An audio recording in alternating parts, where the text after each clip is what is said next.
A nova medicina germânica, vou passar aqui agora, é uma nova concepção de medicina, tá?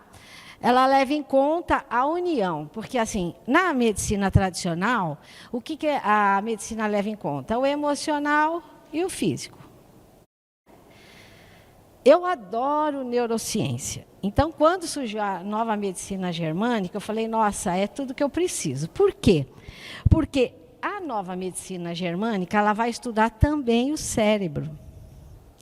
Ela vai incluir o cérebro como um fator fundamental para qualquer tipo de enfermidade que, na nova medicina germânica, é colocado como programas biológicos. E vocês vão entender o porquê. Então, do cérebro como ordenador que controla todas as funções comportamental e dos conflitos. E também dos órgãos que expressam os resultados desses eventos. A nova medicina germânica, ela pegou os 3 fatores. O fator do cérebro, da psique e do corpo físico. Então, acho que aí fechou algo que ainda estava meio solto, né?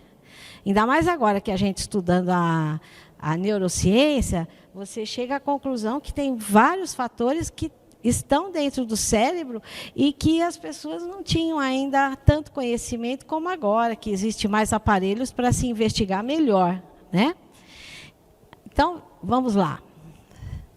Quem foi o descobridor da nova medicina germânica? Foi o Dr. Heike Gert Hammer. Ele foi o responsável por essa nova medicina.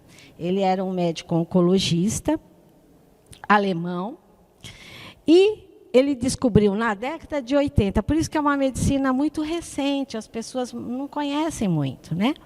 Ele descobriu na década de 80 as 5 leis biológicas, que ele foi pesquisando e foi descobrindo várias evoluções que o cérebro tem para se chegar a um programa biológico, tá? Essas 5 leis explicam as causas, o desenvolvimento e a cura natural das doenças, baseada nos princípios biológicos universais. Então, cada pontinho do nosso cérebro corresponde a um órgão do nosso corpo. E isso daí era algo que eles não ainda tinham investigado, né? E Dr. Hammer, como foi que ele descobriu? Pela dor, né? Geralmente as pessoas sempre descobrem as melhores coisas pela dor, né? Então, o Dr. Hammer, ele tinha um filho, era o filho único dele. Em 1978, o filho dele foi passear de barco e parece que houve um tiroteio ali e ele foi atingido. Ele era o único filho do Dr. Hammer. Dr. Hammer também, a esposa dele, também era oncologista. Aí, devido a esse acidente, ele foi para o hospital, tudo, mas veio a óbito, né? Então, eles ficaram muito chocados, traumatizados, a perda de um único filho que eles tinham, né? Aí, ele depois de 2 anos do falecimento do filho, ele passou a ter câncer de próstata e ela câncer de mama. Ele achou muito estranho, porque eles sempre foram pessoas que se alimentavam bem, sempre muito preocupados com a saúde, ainda mais que os 2 eram oncologistas, né? Eles começaram a perguntar, mas o que acontece? Será que houve alguma coisa? Será que tem alguma ligação com todo aquele trauma, aquela tristeza que nós passamos com a perda do nosso filho, né? E buscou várias informações com médicos, tal, e todo mundo fala, não tem nada a ver, né? A enfermidade se instalou, mas não deve ser por isso. Aí, o que aconteceu? Como ele trabalhava com oncologia, vinham alguns pacientes que tinham problemas que tinham que trazer a tomografia do cérebro. Aí, o que ele observou? Que todas as pessoas que traziam a tomografia do cérebro tinham alguns anéis, umas manchas no cérebro. E todas as pessoas que tinham câncer tinham manchas no cérebro. Aí ele ficou questionando, será que é por aí? Então, deixa eu ver aqui. Mediante aos pacientes que muitas vezes traziam a tomografia do cérebro, ele começou a identificar alguns círculos, que eu vou mostrar para vocês. E começou a perguntar, e aí ele não se contentou só com o problema de câncer, que eram as pessoas que traziam as tomografias. Ele começou a buscar outros problemas de enfermidades, aí ele começou a pedir tomografia de tudo quanto que era paciente, mesmo que não estivesse ligado à questão do câncer. E ele conseguia identificar que todos tinham um ponto, uma mancha no cérebro. E isso daí ele fez uma pesquisa com 10.000 pacientes. 10.000 pacientes.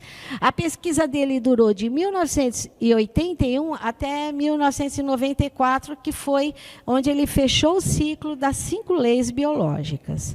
Então, vamos lá. Dr. Hammer descobriu que a doença ela se instala primeiro no cérebro. Então, devido a um estresse, a um trauma que a pessoa passa, o primeiro lugar que é atingido é o nosso cérebro. A informação vai direto para lá, né? Gerando com isso um programa biológico como resposta para o trauma experimentado, afetando o cérebro, emocional e o corpo físico.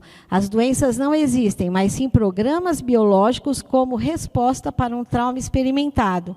Sabe um computador, quando você instala um programa? Você instalou um CorelDRAW, qualquer tipo de programa, assim são essas manchinhas. É como se fosse um programa que está instalado no teu cérebro.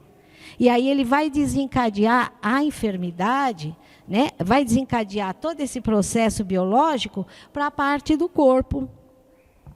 Então, vamos lá. Olha, a primeira lei biológica, então ele viu assim, que todas as pessoas, na investigação dele, todas as pessoas que estavam enfermas, tinham passado por algum problema, algum trauma. Alguma notícia ruim, ou um assalto, ou foi mandado embora do emprego e não tinha outra maneira de sobreviver, era o único que estava trabalhando. Tudo isso afeta, né? Então, o que ele percebeu? Que a doença corpórea é resultado de um choque biológico. Então, a pessoa leva aquele choque sobre aquela informação que vem e imediatamente é instalado no cérebro. Este choque, por sua vez, ataca a psique, o cérebro e o órgão. O processo foi nomeado por Dr. Hammer como Dicker-Hammer Syndrome, que ele homenageou o filho dele com esse nome, tá? O que vocês podem observar aqui, ó? Então, o DHS é o trauma. É o choque que você foi mandado embora e a única pessoa que estava trabalhando na família era você. E aí? Então, aí, ó, você teve um DHS, que é um choque, né, um trauma. Então, aí, qual é os traços que tem que ser esse trauma? Agudo, né, que foi dramático, foi desesperador e também vivido solitariamente. Então, é aquela coisa que você sente, as pessoas talvez não estejam sentindo tanto, mas para você, aquilo lá foi o máximo que você está vivenciando no momento. Tá? Então, sempre, não é qualquer trauma, falar, eu levei um susto com uma barata. Não, não é assim. É uma coisa que realmente faça com que você perca o chão, né? Aí, ó. Então, como é que ocorre? Lembra daquele círculo que eu falei que dava no cérebro da pessoa? Então, aqui tem o choque, que é agudo, conflito, trauma, vivido sozinho. Então, no momento do DHS, o que acontece no cérebro? Está vendo esse círculo aqui? É esses círculos que aparecem no cérebro. Os médicos começaram a falar, não é nada disso. Isso aí deve ser um aparelho. E ele trocou de aparelho e continuava saindo esses círculos. Imediatamente, quando surgia no cérebro, o corpo físico era instalada a enfermidade. Essa partezinha do cérebro, por exemplo, está correspondendo a essa parte aqui. Então, imediatamente, quando você sofre o choque, mesmo que você ainda não sinta a enfermidade, mas já mexeu com aquela parte do corpo. No cérebro se formam focos de Hammer, que são ativos como anéis concêntricos, definidos como manchas escuras também. Ele percebeu assim, essas manchas clarinhas estavam mais, quando ele começava a investigar, a pessoa falava, 2 meses, 4 meses, 3 meses. Agora, quando era uma mancha escura, já eram anos. Anos que se passou e a pessoa não resolveu aquele trauma. E aí, gerando com isso um programa biológico como resposta para o trauma experimentado, né? Causando alterações. Então, as pessoas têm um problema de artrite. Está com problema de artrite, mas ela acha que é só no corpo. Não, foi alguma situação no passado, algum trauma, algum DHS que ela passou, que afetou uma parte do cérebro que está desencadeando esse programa biológico. Então, vamos lá. Então, quando ocorre esse programa biológico, esse DHS, imediatamente, digamos, a pessoa foi assaltada. É o momento que ela está no máximo do trauma, do susto. Então, tudo para ela, assim, ela tá, a respiração dela está mais ofegante, a pulsação dela, todo o corpo dela está na potência máxima. E quando ele está na potência máxima, o que acontece? Aqui tem os trilhos, trilhos de conflitos, são assim, quando a pessoa está totalmente alerta, está sendo assaltada, então tudo que está se passando ali, os 5 sentidos dela vai captar, porque ela está no máximo da emergência. Então aí, o clima, o horário, a posição no espaço, o tato, o cheiro, o paladar, som, o visual, tudo isso vai ficar intensificado e vai ficar gravado no cérebro também, esses fatores. Por isso aí é que a pessoa fala assim, olha, eu tenho alergia a glúten. Por que alergia a glúten? Algum DHS que ela teve, que ela passou algum trauma, uma má notícia, fulano morreu, ou então, você não entrou na faculdade, sei lá, ou perdeu o emprego. E ela estava ali comendo algum alimento, uma bolacha, e toda vez que ela ingere aquela bolacha, ela aciona o programa biológico, e aí aquela bolacha também está dentro daquele contexto, e de repente ela vai começar a ter alergia ao glúten, por causa daquele programa que ela não, talvez até tenha já esquecido, mas os trilhos daquele conflito permanecem. E aí o que acontece? Ela passa a ter, muitas pessoas hoje em dia têm, né, problemas de glúten, de várias outras coisas. Então, aqui, quando ocorre um DHS, o que acontece? Como nós ficamos, né? Aumento da frequência cardíaca, um assalto, por exemplo, um susto, uma morte de um ente querido, né? Aumento da pressão arterial, desvio do fluxo sanguíneo para os músculos esqueléticos, broncodilatação, que você fica com uma respiração mais midríase, que é aumento da entrada da luz, você fica atento a tudo, né? Aumento da glicemia, que você gasta muito mais energia naquele momento, constrição nos vasos sanguíneos, mãos frias, falta de apetite, aquele momento de estresse, você não quer comer, você não quer nada. Você quer sair daquela situação. Esse é o objetivo. Então, você está na potência máxima. Aí, vamos lá. A natureza do conflito determina o local do foco de Hammer no qual o tecido atuará. Então, conforme a situação, conforme como a pessoa percebe aquela situação, vai se instalar num determinado local do cérebro e automaticamente na parte do corpo. Então, aqui, no momento do DHS, que é o trauma, né, o subconsciente associa no mesmo instante ao evento do conflito biológico. Por exemplo, perda de território. Teve um enchente na casa, a pessoa perdeu tudo. Perda de território. Ou então ela foi mandada embora daquele emprego que ela adorava. E já tem uma outra pessoa no lugar dela. Ela perdeu o território, né? Então, abandono. A pessoa perdeu um ente querido e aí ela se sente abandonada. Ou o marido separou da esposa. Separação, perda da prole. ataque perigoso de morte, quer dizer, você está num assalto, alguma coisa assim, tá? O único DHS pode impactar várias áreas do cérebro, resultando em múltiplas doenças. Você vê que às vezes a pessoa passa um estresse de um assalto, depois dificilmente um sequestro, dependendo do tempo que a pessoa fica nesse DHS, vai comprometendo mais as áreas do cérebro dela. E aí as enfermidades depois disso começam a aparecer de tudo quanto que é lado, e é muito mais difícil essa recuperação. Por quê? Porque ele já atingiu várias áreas, tá? Então, vamos lá. Ó, PCL. Ó, você está vendo aqui o cérebro como é que fica?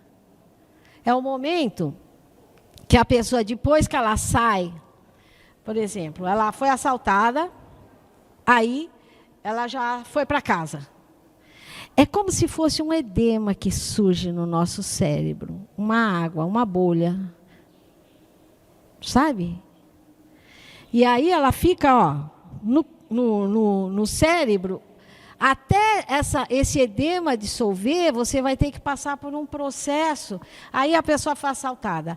Aí depois ela vai para casa, ela começa a ter aquela síndrome, ficou doente, aí dá tremor, aí ela começa a ter muito sono, ela quer ficar só dormindo, ela está num estado de vagotonia, que a gente chama, que é o momento que ela vai tentar se acalmar. Ela saiu do estresse, tá? Olha, então aqui, sistema nervoso parasimpático, descanso. Depois que ela passou por um trauma, né? Eu vejo agora essa questão do filho do Gugu, ele passou por um DHS, toda a família, né? Então, essa questão de recuperação vai ser muito difícil. Então, aqui, ó, o foco de Hammer, ele se encontra edemaciado e inchado, quer dizer, forma um edema no cérebro das pessoas. Antigamente a gente não sabia disso, mas devido a essas tomografias, eles conseguem identificar. É que nem a tireoide, né? Eu cheguei lá para o meu médico e falei, doutor, mas todo mundo tem problema de tireoide, agora o que acontece? Ele falou, não é que todo mundo tem problema, agora todo mundo faz o exame, antigamente ninguém fazia. Ninguém sabia que tinha, né? Aí o que acontece? Tem um tipo de um edema que fica no cérebro da pessoa. Ó, vagotonia. Aí ela entra num período de resolução. Ela já foi para casa, agora ela vai tentar se recuperar. Então ela tem uma grande fadiga, tem sono, retorna o apetite, porque na hora do estresse ela não tem vontade de comer, não tem vontade de dormir, não tem nada. Tem febres, inflamações, dores, vasodilatação, sente calor, sentido de vagotonia, repor a força para a recuperação do edema. Então, a pessoa passou um trauma, ela adoece depois. Ela fica acamada. Esse período é super importante para ela recuperar a condição que ela tinha. E aí o que vai acontecer? Ela vai ficar gripada, ela vai ficar doente. Muitas coisas ocorrem. Se a gente fala assim, nossa, ela perdeu o namorado, ficou doente, ficou de cama, baixou a imunidade, começou a ficar gripada. Por quê? Porque esse edema está no cérebro e ele precisa ser resolvido. E todo esse processo biológico, qual é a função do processo biológico, né? É fazer com que a gente não morra. Fazer com que você consiga elaborar essa situação. Então, vamos lá. A fase PCL, que é considerada a fase depois que você sofreu esse trauma, né? Ó, você está vendo aqui, no foco de Hammer, produz tecido glial, que é um tecido que está na massa branca do nosso cérebro, tá? São as glias, né? Elas são um tecido de preenchimento, ela vai preencher aquele lugar. Então, aqui, ó, a reparação da sinapse, tais gliomas são inócuos, considerados tumores cerebrais, são focos de Hammer em fase de recuperação ou são curados, né? Então, aqui, ó, você está vendo que o foco de Hammer está aqui, é um edema de água mesmo. Depois, ó, ele começa já a diminuir. Depois, essas glias que eles falam, comentam aqui, são como células brancas que vão cerceando aquele lugar para ir secando aquele edema, tá? Tá claro para vocês isso? Aí o que acontece, né? Primeiro, ela está lá andando de boa na rua, foi assaltada, passou todo aquele conflito, tá?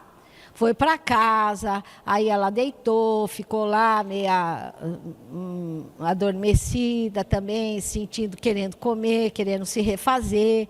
E aí, o que acontece, né? Após a resolução do conflito, a pessoa sente uma sensação de alívio. Após este momento, se inicia a fase PCL conflitual, que é o momento em que ela melhora, de repente ela está dormindo, acorda que está sendo assaltada. Sabe aqueles negócios que as pessoas parece que volta tudo aquilo, né?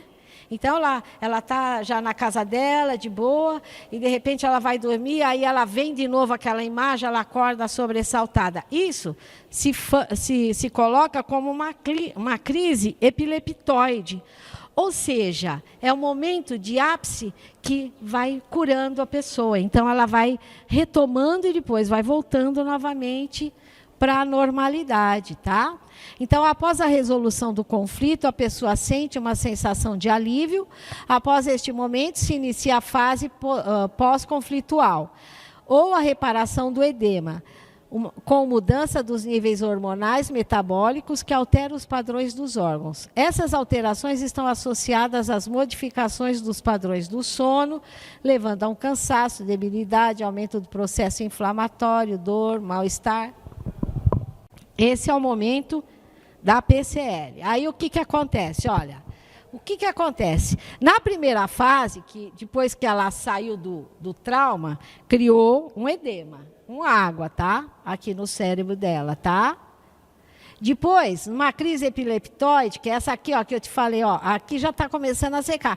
Aí o que acontece? Ela acorda à noite pensando naquilo, revive tudo aquilo, depois ela volta. Olha, então é o momento de eliminar esse líquido. É o momento que ela está eliminando o líquido, vem de novo aqueles maus pensamentos traumáticos. Depois, ela volta novamente para a fase PCLB, e aí ela começa a se normalizar e aquele trauma vai embora, tá? Agora, se não houver recuperação, entra na fase de balanço. É aquela coisa. Muitas vezes, as pessoas ficam com síndrome do pânico porque foram assaltadas. Né? Ou porque alguma coisa traumática aconteceu, e aí a fase do balanço é aquela fase que a pessoa não sai da história, você entendeu? Ou aquela pessoa que perdeu um ente querido, aí ela não consegue aceitar que aquela pessoa morreu, alguma coisa assim. E aí ela não consegue elaborar. E aí ela começa a entrar na fase de balanço, ela entra na depressão, chora, melhora, e assim vai. Esse que é o perigo maior, né? É a fase do balanço. Então, aqui, ó, quando o conflito não pode ser resolvido, pode-se levar à exaustão e até à morte. Isso é fato. Ou a pessoa sai do problema. A vida é assim, a vida é como andar de bicicleta. Você não pode parar. Se você para, você cai. Né? Então, os problemas vêm. Mas nós temos que seguir em frente. Esse é o objetivo. Porque se você parar, dificilmente você tem condições de se levantar novamente. Né? Então, aqui, ó, pode levar à exaustão ou morte. Precisa, aí a pessoa vai ter que buscar a ajuda de um terapeuta para resolver a questão que ela não consegue sair dessa fase de balanço. Tá? Cura do balanço. Quando a fase da PCLB não pode ser alcançada, baixa novamente a energia da pessoa. O que acontece? Quando a pessoa ela não conseguiu sair daquela fase, mesmo que ela tenha esquecido. Eu tenho uma cliente que ela tem alguns problemas ligados a finanças. Toda vez que ela tem que lidar com o financeiro, ela fica muito nervosa, dá pânico, ela começa a chorar. Se ela vai comprar uma casa, ela chora. Tudo que é dinheiro para ela é um castigo, é algo que ela não merece, é uma sensação que ela não vai conseguir. Então, ela está nessa fase de balanço aqui, mas nós não conseguimos identificar qual era o DHS dela. E como nas terapias alternativas, nós temos várias alternativas, ela já é uma cliente antiga minha. Aí eu peguei e falei assim para ela, vamos fazer uma regressão? Pô, dei floral para prosperidade, trabalho na mesa radiônica para prosperidade, dou aquela fase de algumas meditações para prosperidade, e nada resolve esse negócio da prosperidade. Vamos ver o que é. A prosperidade está muito ligada também à baixa energia do rim, tá? O problema de rim também está ligado à prosperidade. Então, e ela tem realmente problema de retenção de líquido, né? Tem dificuldade de emagrecer, sempre muito cansaço, mas ela trabalha normalmente. Então, aqui, nesse caso dessa minha cliente, nós fizemos uma regressão, e o bom da regressão é que você não sabe nem o que vai acontecer, né? A pessoa não sabe se vai para outra vida, para essa. Aí, ela tem 30 anos. Aí, ela regrediu e foi para a idade de 15 anos. A idade de 15 anos, ela se vê no dia que o pai dela faleceu. O pai dela morreu de infarto fulminante.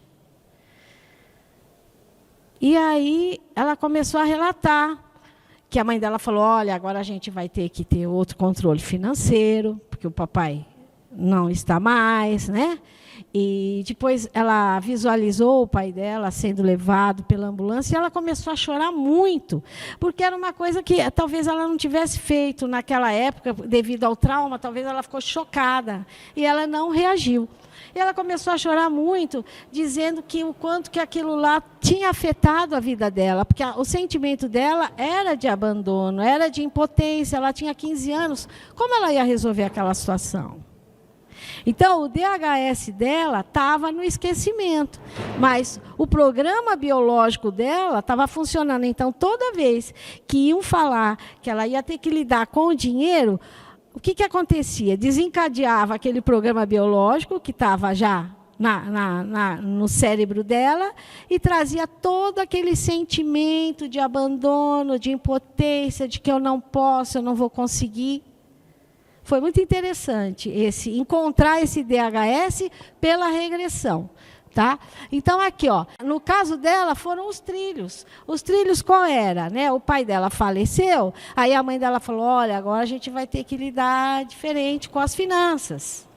Então, finança para ela foi um trilho. Toda vez que falasse em finança, ela ia associar aquele momento.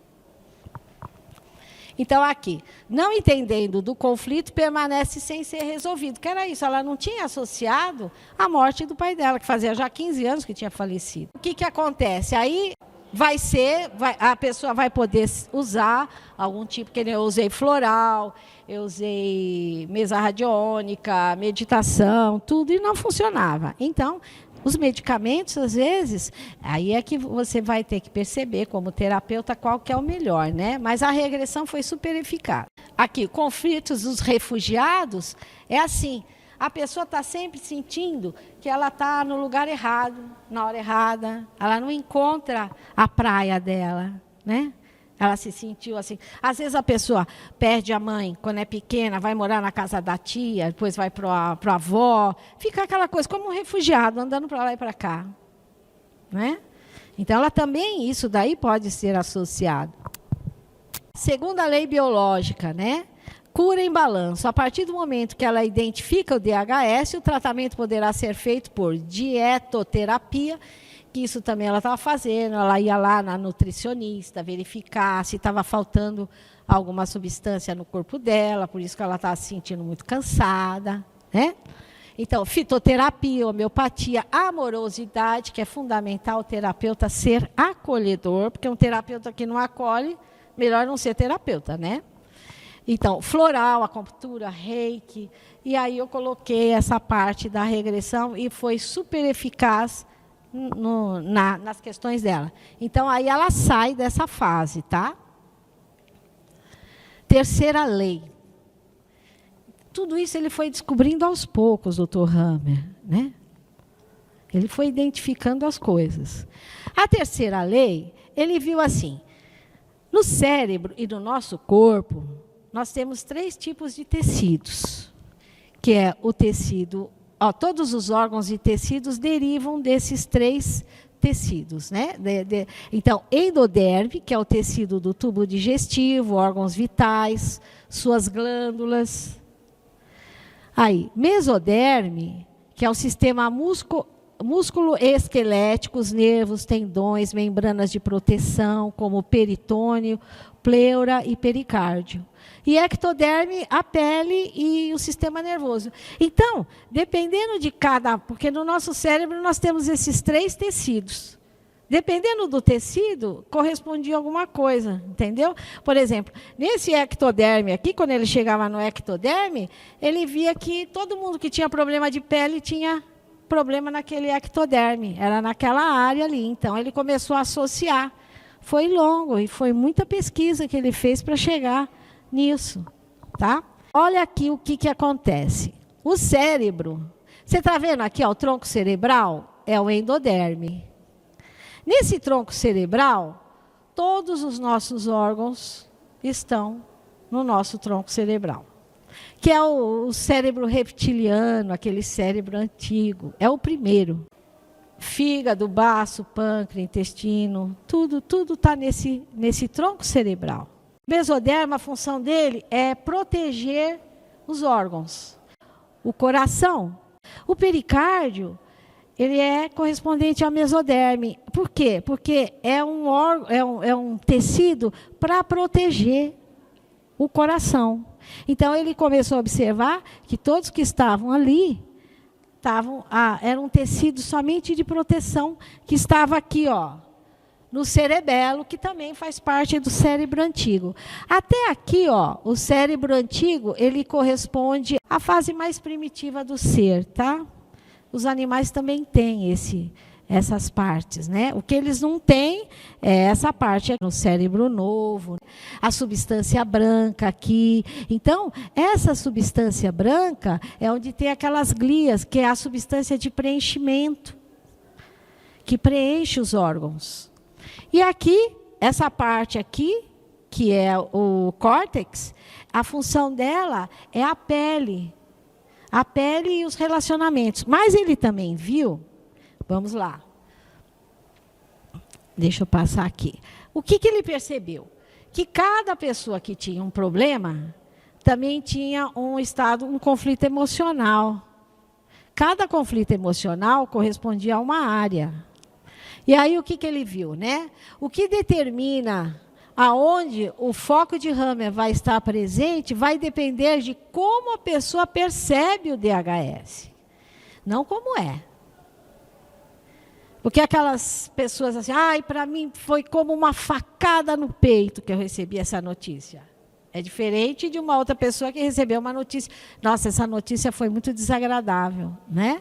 Então, dependendo de como ela percebe o emocional dela, aí é que vai se instalar a doença no local como ela percebeu.